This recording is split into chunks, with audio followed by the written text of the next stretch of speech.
Hey, welcome back. I'm Chris. I'm a pastor at Compass. As always, I am really glad you're with me. So this week, I had a work dream. I'm sure that you've had one. You know, you have a big presentation and all the pages are blank, or all your customers are mad at you and they're asking for refunds. Maybe it's a school dream for you and you can't remember your locker combination, or you're on stage in a play and you don't know any of your lines. Well, I had one of those work dreams this week. So I was giving a really complex message to a room full of people. It was deep Bible stuff with a ton of Bible verses, and I was going really long. I could tell people were getting bored, and it was so bad that there was this guy on the front row. He was laying across like 3 chairs, and he was using his backpack as a pillow because he was just so out of it. But I had to get through all my content, so I muscled on. I finally got close to the end, and I said, "Hey guys, I'm going to wrap up here." And then the guy in the front row says this. He says, "Can we pack up while you finish? You've gotten really bad at preaching." We've been working our way through Matthew chapter 22. It's a chapter that a lot of people in the church have thought to be about the end times. You know, the rapture, the tribulation, the explosion of the planet, all of the stuff in the Left Behind books. And this stuff can be dense. It can be complex and hard to understand. And I'm enough of an armchair psychologist to realize that my subconscious mind has been worried about boring you to death with the deep biblical analysis that we've been engaging in. But we are where we are, so welcome to my waking nightmare as we continue our conversation about the end of an era. Now, all of this started when Jesus told his disciples that the temple, which was the center of Jewish life and faith, that it was going to be destroyed. This was shocking because in addition to being an architectural wonder of the ancient world, the temple was the one place on earth where they believed the presence of God resided among men. And talking about its destruction was serious. It was almost seditious. And the disciples, when Jesus said this, they had 3 big questions. When is the temple going to be destroyed? When will Jesus be announced as the Messianic King? And when will the end of this current age come? 40 years after this conversation, in 70 AD, it happened. Roman armies, they swept into Jerusalem and they completely destroyed the city, including the temple. Now, I would strongly encourage you to check out the last 2 messages and get caught up if you really want to understand everything we're talking about. But we've highlighted how Jesus may not be referring to the end times in Matthew chapter 24, but to the destruction of Jerusalem. Up until now, Jesus has been describing the events that led up to the fall of the temple and what they're going to look like. And today, we're going to pick up in Matthew 24, verse 29. And this is what Jesus said next. "Immediately after the anguish of those days, the sun will be darkened, the moon will give no light, the stars will fall from the sky, and the powers in the heavens will be shaken. And then at last, the sign that the Son of Man is coming will appear in the heavens. And there will be deep mourning among all the peoples of the earth. And they will see the Son of Man coming on the clouds of heaven with power and great glory. And he will send out his angels with the mighty blast of a trumpet. And they will gather his chosen ones from all over the world, from the farthest ends of the earth and heaven." Now, in college, I went to a church that did a Sunday night Bible study of the book of Revelation. Our pastor, he walked us through what would happen if an asteroid hit the earth, how it would launch a cloud of dust into the air that surrounded the whole world and that would obscure the sun and the moon and the stars, darkening them. Debris and meteors would fall from the sky like shooting stars, and the position of Earth in space could actually be disrupted, which would cause the stars that we see to appear in different locations. He took the events of Revelation, which echo the language that Jesus uses here, as literal things that would accompany Jesus' apocalyptic return in the end times. But before we take Jesus' language here literally, maybe we need to ask ourselves where he came up with it. You see, what Jesus is saying here, it didn't originate with him. It originated in the Old Testament.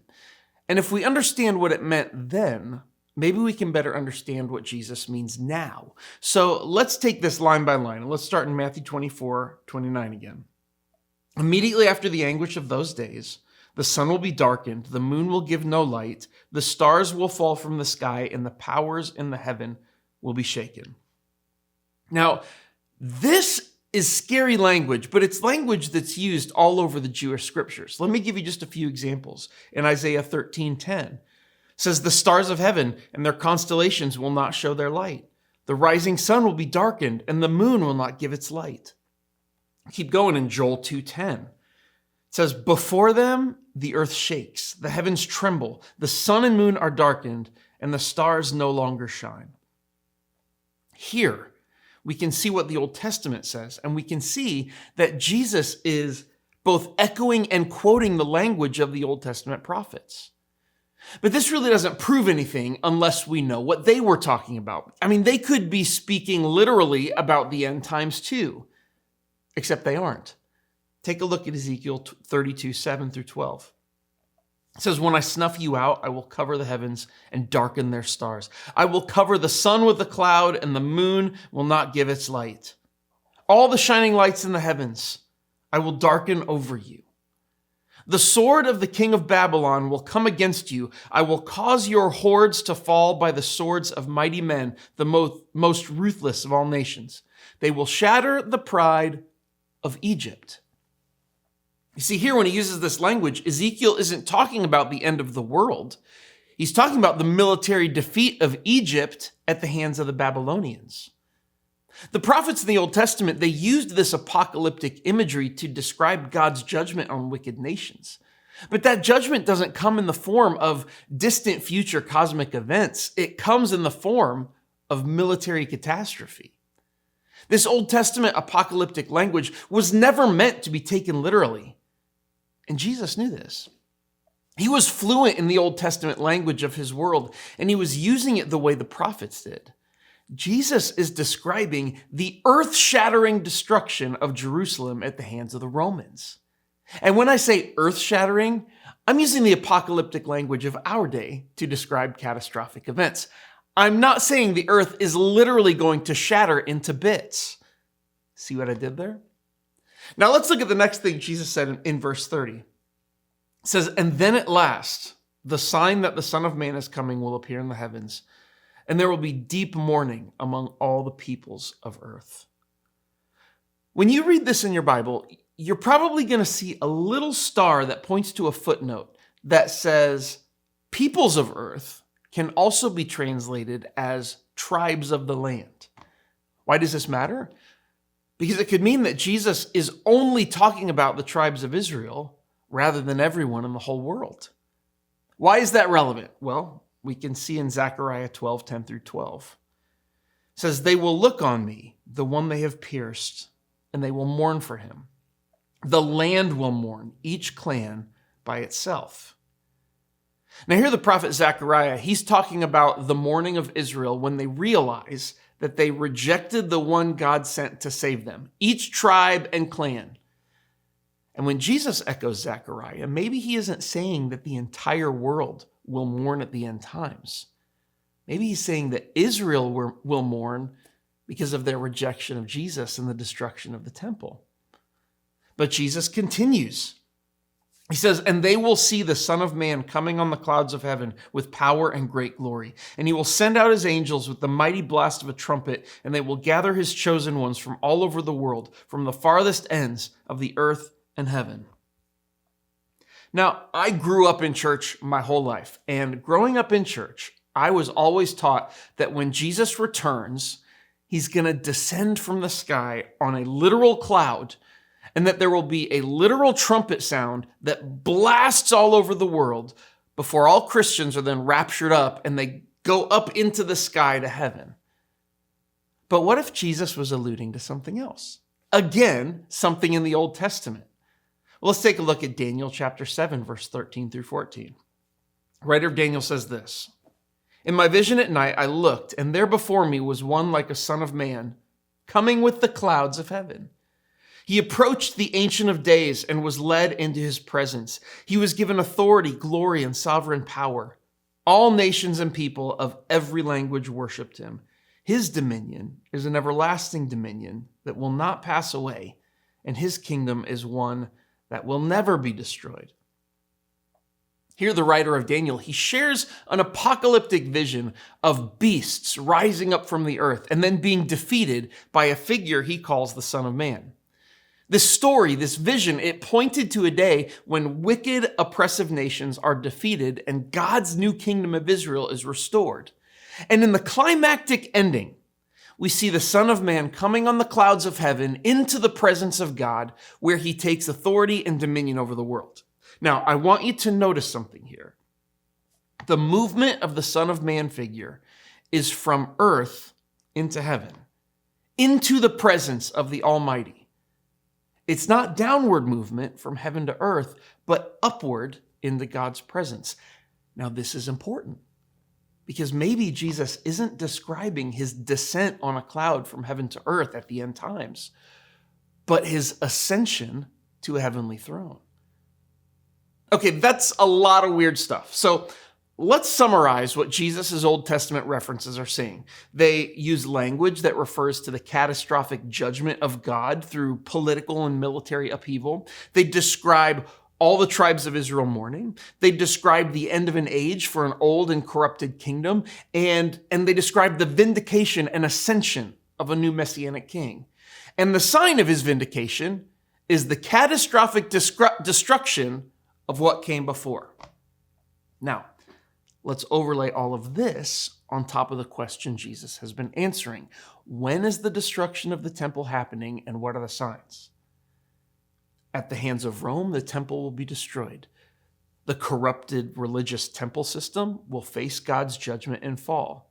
And when it does, the people will mourn.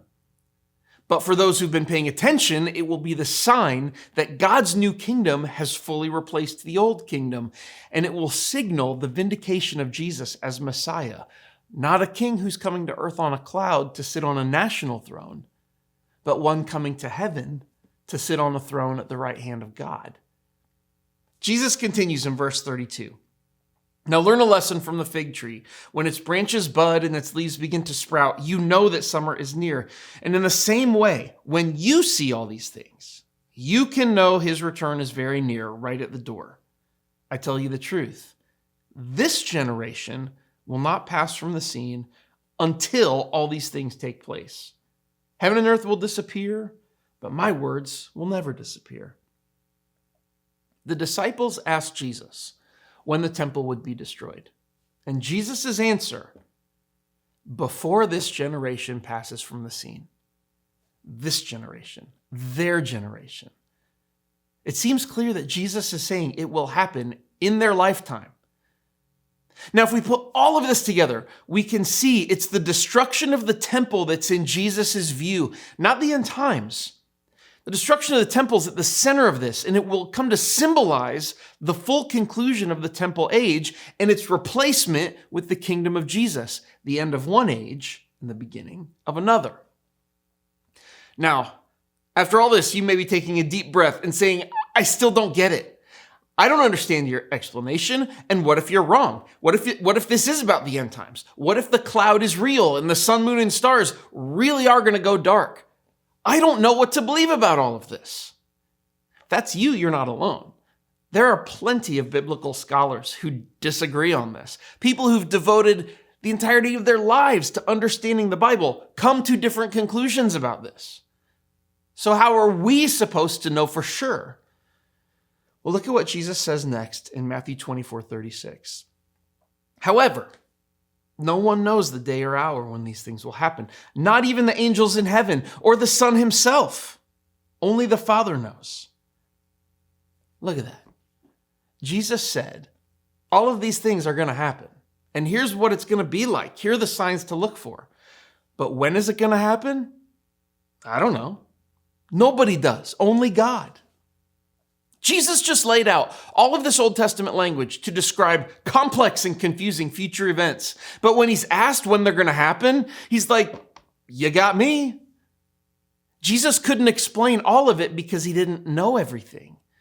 And that's okay, because God knew. He just didn't make every single detail clear to Jesus. Now, Jesus not knowing everything, that can feel really scary because it seems like a challenge to everything we've been taught. But it doesn't have to be scary. It doesn't have to rattle us because it means this. It means that if Jesus didn't know everything, we don't have to know everything either.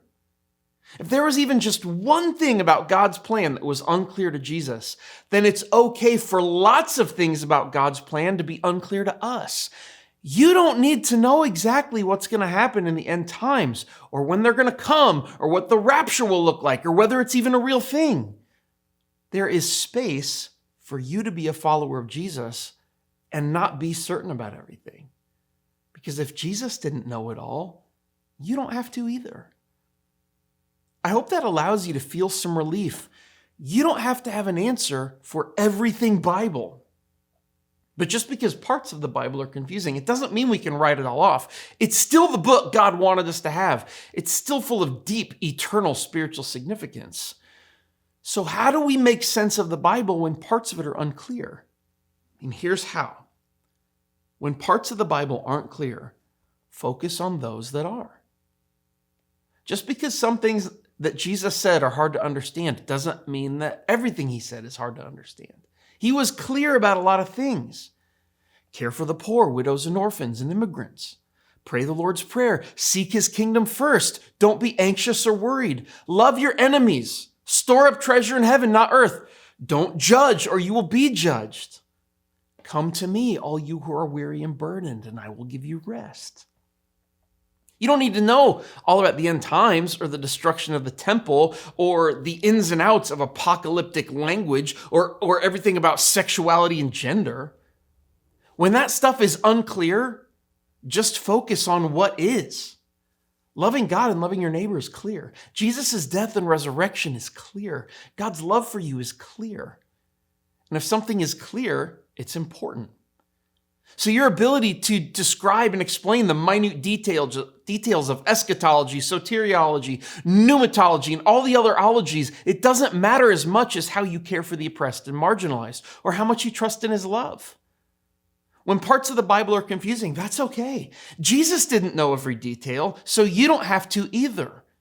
Just focus on what is clear and ask God for the understanding to know what you need to. Because if that was enough for Jesus, it can be good enough for us too. I hope you can gain some understanding for this and find some peace in maybe not knowing everything. Thanks for joining me. I'll see you next time.